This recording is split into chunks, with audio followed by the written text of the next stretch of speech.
If you're not out here training, you're probably not going to make it. It's an unfortunate reality as we face World War III and the largest hits the fan event that we have ever been through in our lives. Kelly and I are out here at our property and we're doing just that. We're going through some motions with some marksmanship training.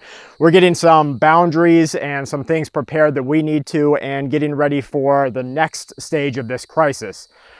The United States of America recently sent a delegation over to China. In that delegation, they said that there was no such thing as Taiwan independence, said that the United States did not stand for Taiwan independence. Let me tell you, this is either a masterful plan by the United States of America, or maybe more dangerously, this is a sort of diversionary tactic that the U.S. is going to use because the U.S. knows that it is not prepared to fight China. As soon as China stops our supply of goods to the United States of America, we're done. We're ruined. And just like Russia is using American goods and parts in its military today, the United States of America is using Chinese parts. We've seen this recently, that we are putting Chinese parts in our fighter jets. We're putting them in our homes. We're carrying them around in our pockets, little eavesdropping devices.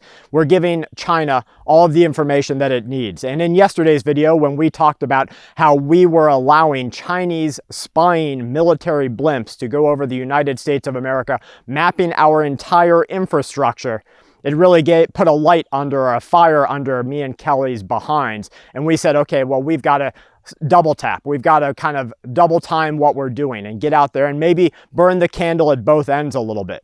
So today we're out here doing just that. We are building some fires. We are getting ready to go pretty much from sun up to sundown. We're going to be shooting and running, communicating, and let me tell you that those are the three things that you're going to need to do the most. You can take out shoot if you're maybe not in an environment that has a lot of active gunfire or the accessibility of firearms, but that shooting will be replaced by fighting. So you're going to need to fight, run, and communicate. And you're going to do these things over and over again because that's how you're going to survive what comes next. This legitimately is SHTF every day at another position on our planet. And the more that you and your family are doing right now to get ready means you're going to survive what comes next. And it's going to be pretty gnarly, to say the least. When we look at places like Cambodia, we see what's happening in Brazil. We know what has happened in Syria. We're watching what's happening in the trenches of Ukraine. We're seeing what Russia is getting ready for. We know what NATO is doing, and China is sitting back there, which this is probably the scariest part of everything that is happening, is the fact that China is sitting here allowing a U.S. delegation to come over to their homeland, their sovereign territory, and this delegation of the United States of America basically cowered in front of the Chinese tiger. Basically said, you know what, you're right, China. We don't want anything to do with Taiwan, but they threw a little bit of maybe diversionary or opposition defensive language inside of what they said. And what they warned about was that they were not for Taiwan independence, but at the same exact time, they said the USA was going to continue its commitment to giving Taiwan the defensive military capabilities that it needs to hold on to its own form of sovereignty or territorial integrity. So this is really shaping up to be something unlike what I even expected. At the same time, we have an economic crisis that Kelly and I are losing count. We have friends, and if they're not depressed or going homeless, we don't really know what's happening. They're like, okay, what do? I don't have a home. Can I couch surf at your house? And sure, we're letting some people couch surf. We're letting some people, we're helping them where we can. And that's really all you can do. And a lot of our friends don't even know about our survivalist or our homestead or our prepping side of our life. And that's the way I want to keep it. The doors that have those things inside of them remain locked when they come over. We don't talk about going out. And sure, if they find us and they're like, oh my gosh, you guys are some sort of apocalyptic, ready, end of the world, cult-like doom and gloom group, well, they'll choose to either continue to accept us for who we are, or they'll move on and go couch surf at somebody else's house. This is the sort of hard line that we're putting into place in our social life, in our personal life, because remember, we're doing just what we told you to do. Do your chores, do your preps, and then have fun. Well, we're out here at our property, at our homestead, and what we're doing is just that. We have a coop here that was an old rundown coop before we had purchased the property. Maybe it got turned into a doghouse and we're going to refurbish this and turn it back into a functioning coop. Right behind me here, we're going to put some of where our animals are going to go. A garden right down there. We have our well right over there. And we're just getting ready, all enclosed by acres and acres of woods. Now, everybody is not in that position.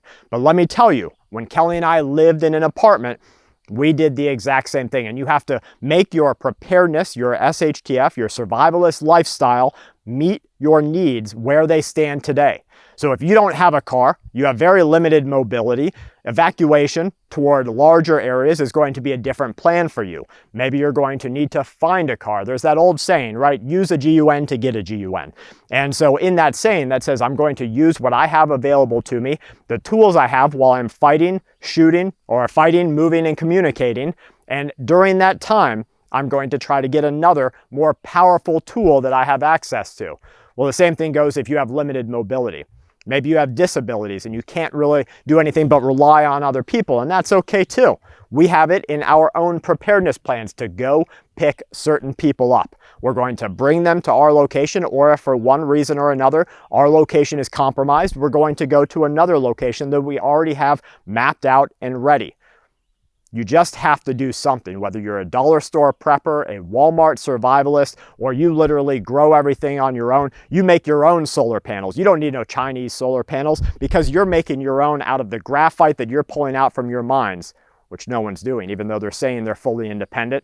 We know that the time is right now to start taking those next steps. Let me know in the comments what you guys think is happening here between China and the USA. For me, it's a total, BITCH move of the USA to go to China after saying we will militarily back the Taiwan government. We will, through our contractual obligations, stick with them. And now to go over to China and say, you know what, well, we're kind of done. It's a no-go. What does that say to Japan? What does that say to South Korea? What does that say to the Philippines? What does that say to all of these other countries that are smaller than the maybe opposition nations that would wish to take them over, that the USA is no longer going to stand for them? This is setting a precedence that is unlike anything that we have seen since World War I and World War II. We're going to have backstabbing. You're going to see Turkey flip toward the Russian, toward the Chinese side. These things are givens, in my personal opinion, as we look at the geopolitics and what is happening. But like Nate at Canadian Prepper says, we're literally just NPCs in their game. And so while we can do things in our own little square, our own little circles, we have to play according to whatever game they're playing. And the game they're playing right now is one for resources. You have the breadbasket of the world that's being absolutely demolished and obliterated so that Russia can take it over. You have the USA standing over here on this other side, and the USA saying, well, wait, we're going to help you. We're going to give you all of our money, all of our weapons so that you can fight Russia back. But wait, there's a catch. We're going to be contractually in your mines. We're going to be contractually a part of your breadbasket. And that's what you see happening in Europe. Now, China is just watching this. They're watching us flood Ukraine with all of our weapons so much that our defense and manufacturing capabilities can't catch up for 15 years. And while we do this, we are seeing the ability of the United States of America go completely down the toilet. So if you want to ask what an SHTF in America is going to be like, you're watching the slow unveiling of that today. You're watching the SHTF of the United States of America on an hour-by-hour, maybe even a day-by-day basis. And it's not going to get better. Even this little reprieve that we have right now by the USA cowering, turning over, rolling the belly, saying, here, go ahead and rip me open, China. This little reprieve that we're going to see in geopolitics is only going to last until we see China either become the big dog, which we're seeing the IMF, we're seeing NATO worried about this, we're seeing different global superpowers saying that China is going to be the next global superpower to be. Their currency becomes the #1 reserve currency of the world.